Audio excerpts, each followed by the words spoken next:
சிறிது இடைவெளி விட்டு மீண்டும் தொடர்ந்தார் சித்தார்த்தர். போரைக் கண்டு நான் அஞ்சவில்லை. போர் அவசியமா என்னும் கேள்வி எழுப்புகிறேன். போர் புரிபவர்கள் போர் முனையில் கொல்லப்படுவார்கள். ஒரு ஆக்கிரமிப்பு மற்றொரு ஆக்கிரமிப்புக்கு இட்டுச் செல்லும். ஒரு போர் மற்றொரு போருக்கு இழுத்துச் செல்லும். ஒரு கொலையாளி மற்றொரு கொலையாளிகளாக கொல்லப்படுவான். நீ அனாவசியமாக தர்க்கம் செய்கிறாய் சித்தார்த்தா. இது சரியல்ல. என் அபிப்பிராயத்தை நான் சொல்கிறேன். தகராறை முதலில் ஆரம்பித்தவர்கள் நாம் தான். ஆகவே நாம் தான் குற்றவாளிகள். ஓஹோ, எனக்கு தெரிந்த ஒரே தீர்வுதான் உள்ளது. நம்மில் இருவர் கோலியர்களில் இருவர், பிறகு நடுநயமாக ஒரு நபர். இந்த 5 கொண்ட குழு கூடி பேசி ஒரு தீர்மானத்துக்கு வர வேண்டும். ஆகா, சங்கத்தின் முடிவு உன்னால் ஏற்க முடியாது இல்லையா? முடியாது. நல்லது. சங்கத்தின் முடிவுக்கு எதிராக சிந்திக்கும் நீ தண்டனைக்குரியவன் என்று உனக்கு தெரியுமா? சாக்கியர்களின் நலனை காப்பேன் என்று உறுதிமொழியை நீ ஏற்றவன். ஆனால் அந்த உறுதிமொழியை இப்பொழுது மீறிவிட்டாய் சித்தார்த்தா. அது உனக்கு தெரியுமா? மற்றொரு உறுப்பினர் குறிப்பிட்டார். ஐயா, அவரிடம் பேசிக்கொண்டிருப்பதில் பயனில்லை. அவர் சுத்தோதனரின் மகன். அவரை நம்மால் தண்டிக்க முடியாது. அந்த தைரியத்தில் தான் அவர் நம்மை எதிர்த்து பேசுகிறார். பேச்சு திசை மாற்று. சித்தார்த்தரை என்ன செய்வது? சித்தார்த்தர் மீது என்ன குற்றச்சாட்டு சுமத்தினாலும் சரி, தனக்குள்ளே செல்வாக்கு பயன்படுத்தி அவர் தப்பி விடுவார். யார் சொன்னது? சுத்தோதனர் சாக்கியர்களின் தலைவர் மட்டுமே. நாம் இந்த வழக்கை கோசலை மன்னரிடம் கொண்டு செல்வோம். கோசலை மன்னரிடம் சுத்தோதனரின் செல்வாக்கு செல்லாது. சித்தார்த்தர் குறுக்கிட்டார். யாருடைய செல்வாக்கையும் நான் பயன்படுத்திக் கொள்ள மாட்டேன். சங்கத்தின் விதியை நான் மீற மாட்டேன். நீங்கள் நினைத்தால் எனக்கு என்ன தண்டனை வேண்டுமானாலும் கொடுக்கலாம். என்ன செய்யலாம்? அவர்கள் யோசிக்க ஆரம்பித்தார்கள். என்ன தண்டனை வேண்டுமானாலும் கொடுங்கள் என்கிறான். சங்கத்தின் விதிமுறைகளை மீறுபவர்களை இருவிதமாகவும் தண்டிக்கலாம். தூக்கில் போடலாம் அல்லது நாட்டை விட்டு துரத்தலாம். சித்தார்த்தரை என்ன செய்ய முடியும்? தூக்கில் போடுவது சாத்தியம்தானா? சுத்தோதனர் கோசலை மன்னருக்கு கட்டுப்பட்டவர் என்பதில் சந்தேகமில்லை. தண்டனையை நிறைவேற்ற வேண்டுமானால் அதற்கு சுத்தோதனரின் அனுமதி தேவை இருக்காது என்பதும் உண்மைதான். ஆனால் சுத்தோதனரால் நிச்சயம் தண்டனை தடுக்க முடியாது. 1000 தவறுகள் செய்தாலும் அரசகுமாரன் சும்மா விடுவார்களா? நாடு கடத்துவதும் அத்தனை சுலபமல்ல. நாடு கடத்துவதற்கு முன்னால் குற்றவாளியின் குடும்பத்தை ஒதுக்கி வைக்க வேண்டும். அவர்களது சொத்துக்களை பறிமுதல் செய்ய வேண்டும். பிறகு குற்றவாளியை நாடு கடத்த வேண்டும். நினைத்து பார்க்க முடியுமா? சுத்தோதனர் சீறி விட மாட்டாரா? அந்த தைரியத்தில் தான் கைகளை கட்டிக்கொண்டு புன்னகை செய்தபடி நின்று கொண்டிருக்கிறான் சித்தார்த்தர். அவர்கள் சங்கடத்தை புரிந்து கொண்டார் சித்தார்த். தயவுசெய்து தயக்கம் காட்டாதீர்கள். உங்களுக்கு முடிவெடுப்பதில் தயக்கம் இருந்தால் நான் ஒரு வழி கூறுகிறேன். எதற்கெடுத்தாலும் தர்க்கம். எனக்குத்தான் எல்லாம் தெரியும் என்று தோரணம். என்ன சொல்லப் போகிறான் இப்போது பேசி தீர்க்கலாம். விட்டு விடுங்கள் என்றா?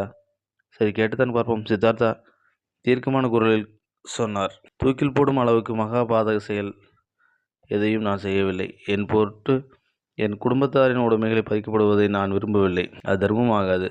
வேண்டுமானால் நானாகவே இந்த தேசத்திலிருந்து வெளியேறி விடுகிறேன். எங்காவது கண்காணாத பிரதேசத்துக்கு போய்விடுகிறேன்.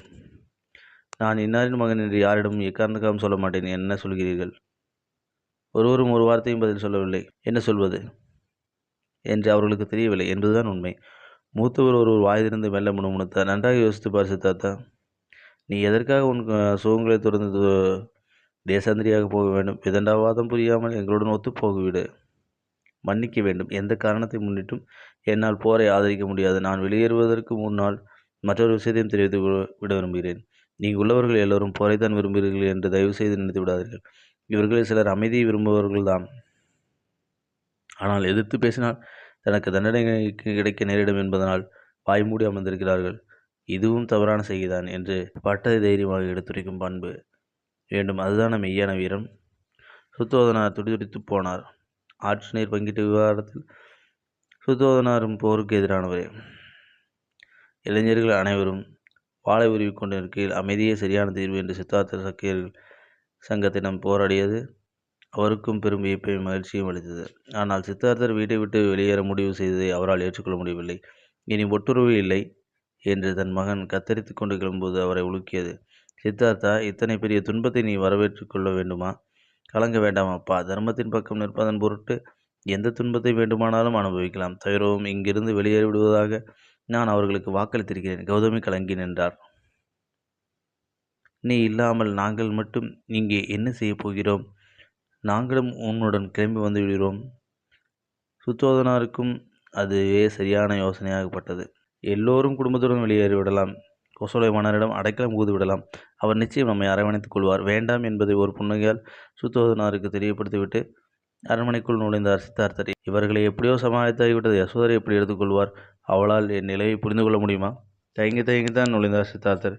சிறு புன்னகையுடன் யசோதரை அவரை நெருங்கினார். எல்லாவற்றையும் நான் கேள்விப்பட்டேன். என்னை மன்னித்துவிடு யசோதரே. எனக்கு வேறு வழி தெரியவில்லை. புரிகிறது. உங்கள் முடிவு சரியானதே. குழந்தைகளை நான் கவனித்துக் கொள்கிறேன். நீங்கள் கவலைப்பட வேண்டாம். கோபத்தின் சாயலோ விரக்தியின் சாயலோ துளியுமில்லை யசோதரின் குரலில். கண்ணீர் விட்டு அழுவார். போகாதீர்கள் என்று தடுப்பார் என்று சித்தார்த்தர் நினைத்திருந்தார். ஆனால் யசோதரி உணர்ச்சிகளுக்கு இடமளிக்காமல் அறிவுபூர்வமாக யோசித்திருக்கிறாள். யசோதரியை மனைவியாக அடைந்ததற்கு நான் கொடுத்து வைத்திருக்க வேண்டும் என்று நினைத்தார் சித்தார்த்தர். வீட்டை விட்டு கிளம்பிவிட்டார்.